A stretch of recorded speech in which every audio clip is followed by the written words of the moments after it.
Welcome to From the Lanai podcast. This first conversation feels a little special. All new beginnings do, right? And this is our first episode of From the Lanai, conversations on life, becoming, and everyday elevation. And this is our very first episode. See? I'm your host, Adrian, affectionately known as AMAC. And for wherever you're joining me today, a huge thank you and welcome to the conversation. Now, before we go any further, let me tell you a little something about the Lanai. The Lanai is not a literal space, okay? The Lanai is where we gather. When we first arrived here in Jacksonville, I loved sitting out here on my Lanai. It was my place for peace where I found where I could come and check in on myself, and a place where I felt the most free, my most authentic. A place where I felt the most light. It's where I had those conversations with myself that allowed me the space to pause. Your space of pause might not be an actual lanai. It might be your desk. It might be your living room. It might be even sitting in your car before you go inside the house. That might be your lanai. So it's just a space. The lanai is just your space of peace. A pause in the middle of your life where you can slow down long enough to tell yourself the truth about where you are and where you're becoming. My book, The Lanai Reset, was actually born from those moments here on the Lanai, and from the Lanai is where this podcast was born. A season of listening more closely, moving more intentionally, and learning that elevation doesn't always come from doing more. Actually, sometimes it just comes from the pause. And this first season of From the Lanai is designed around that. A season of becoming seen, becoming honest, becoming aligned, becoming whole, becoming grounded, becoming at ease, becoming whoever you are designed to become. And since this is an honest space, I have to tell you something. This wasn't the topic that I was actually going to talk about today. Because last Thursday, I opened my drawer to get my t-shirt out for my yoga practice, and I ran across an old t-shirt from my Iron Girl marathon that I will never run again. So what started off as a funny throwback Thursday moment of the time I ran an Iron Girl marathon came into a moment of reflection that I knew I wanted my first topic to be about. But before we get started with our reflection for today, this is a practice that I always do before we start our conversations. The exhale. The exhale is nothing but exactly what it sounds like, where you're sitting grounded, filling our lungs up, and just letting it out. Once again, inhale and exhale. I do that very simple practice every time I come out here to the Lanai, because I want to make sure that I am breathing in new air and letting out the old. Now, about that half marathon that I'll never run again. Listen, if you've ever ran a marathon, you understand that sense of pride, that sense of becoming. Crossing that finish line of all is just a celebration of all the training, all the hard work that you've done. Well, when I ran my first half marathon and my last half marathon, I was in a season of becoming divorced. I was ending a 20-year marriage. And this marathon was pretty much the first thing I did since that divorce. I was carrying all that weight, all those 20 years of hurt, all those 20 years of disappointments, all those 20 years of tears. So I challenged myself that I wanted to run this race as my first sense of accomplishment on my own. I was physically prepared to run that race, but I wasn't spiritually or emotionally prepared for what would happen during that race. I was emotionally broken in ways that I don't think I even had a language for on that day. But I was determined I was going to finish that race. I had trained for it. Physically, I was ready. But I understand now that I was not emotionally or spiritually ready for what would come that day. And while my body was trained, my mind was everywhere else, thinking about endings, divorce, beginnings. I was single, over 40 years old, and a life I didn't know how to step into alone. But as I was running, the funny thing about running is no one but you, your thoughts, and the pavement. And I started thinking about my life. And somewhere around mile 9, there was a hill. I mean, I don't even think I could see the top of the hill, but I was determined to move forward. But it felt like the more I tried, the more my feet, it felt like I wasn't going anywhere. Then one of my run mentors came back for me and she said, listen, all you have to do, sis, is put one foot in front of the other. Lean forward and just keep putting one foot in front of the other. Just keep putting one foot in front of the other. I'm not asking you to run. I'm just asking you to put one foot in front of the other. Lean into it. So I was exhausted. I was tired. And I was convinced, here we are, then failed at something once again. But I took her advice that day. And I put one foot in front of the other. And I climbed that mountain that day at mile 9. And by the time I got to the top, I was sweating, I was tired, and I just sat on the curb. And I said, they can just pick me up from here. And my run mentor said, now, sis, we still got a couple more miles to go. The race ain't over yet. I said, what now? I just came over that hill. I should get a medal just for going up that hill. And she said, nah, sis, we got more miles to go. So I picked up my edges, got me some Gatorade. She said, I'm out of here. So she took off running. So at that point, I'm like, okay, Adrian, we only have a couple more miles to go. We can do this. So I took off running. And I could see the finish sign, and I was like, I made it. But my body just shut all the way down. But once again, I was tired, guys. I was tired. I was exhausted.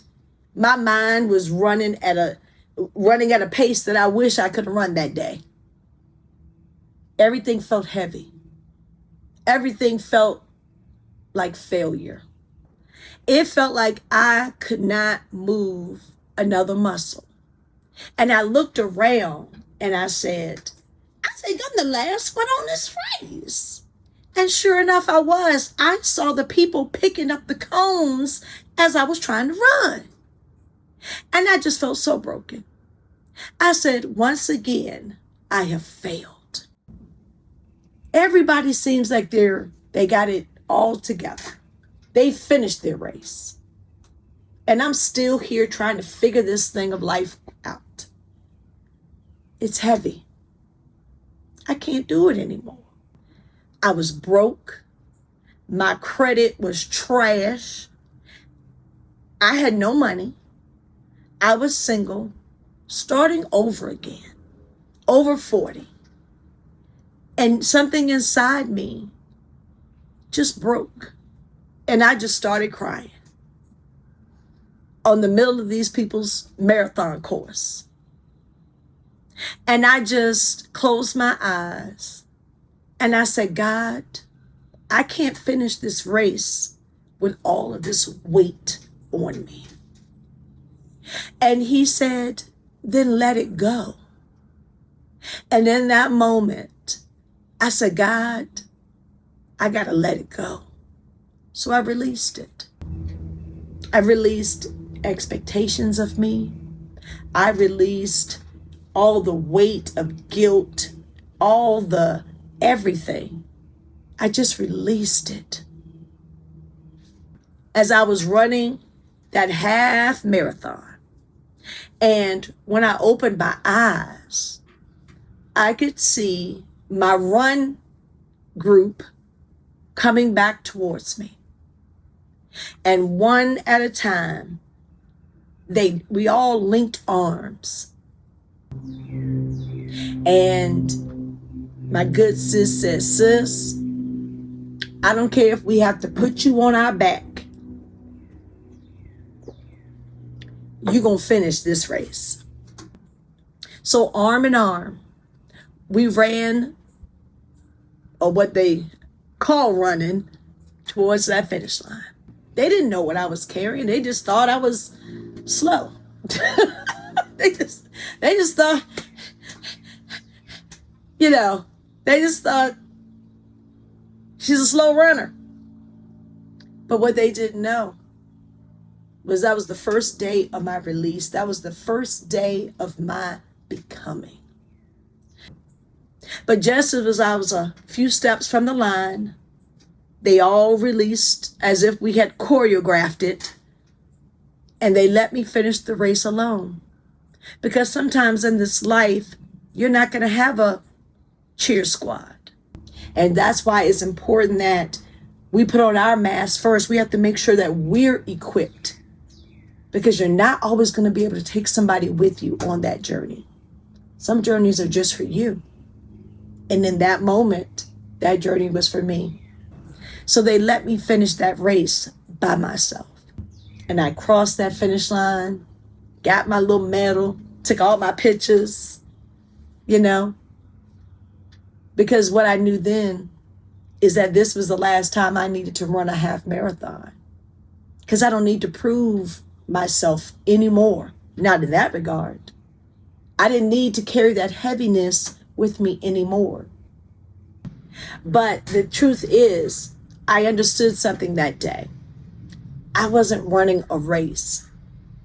I was carrying a version of myself that I didn't need anymore. I had spent way too many years of my life curating the perfect experience.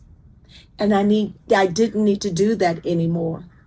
And the truth is, a lot of us are doing the exact same thing.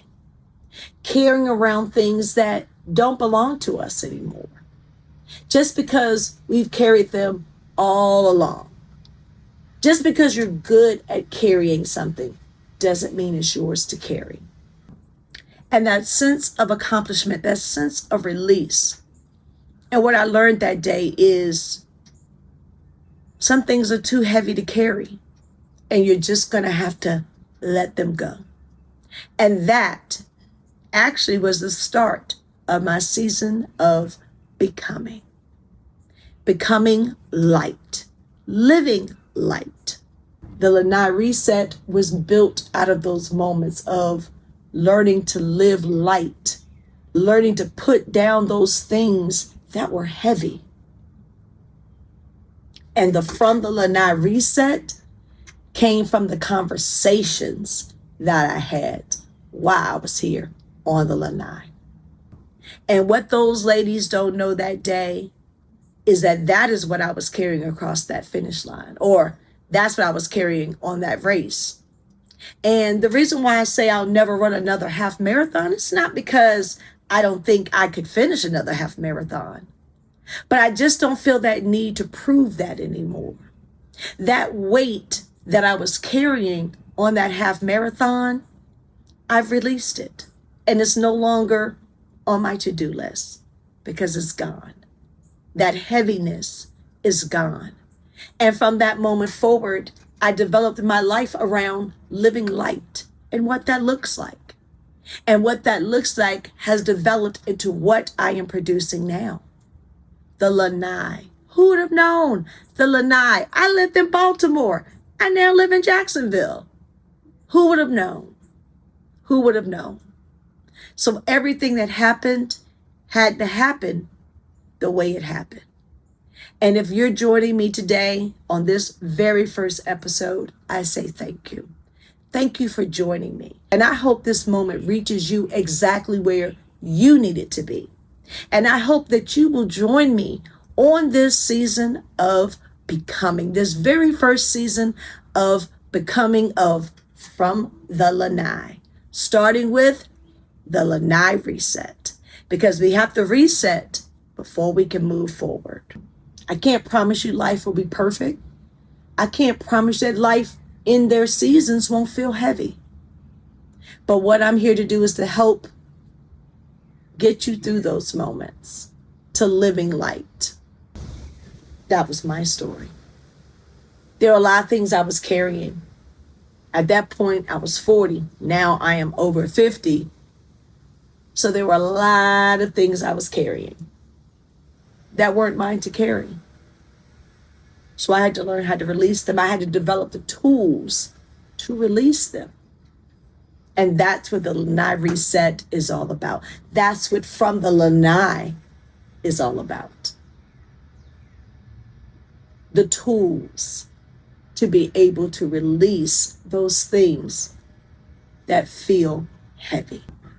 So, and also as part of the From the Lanai, we'll always leave with something for you to think about as you go along your day and through your week.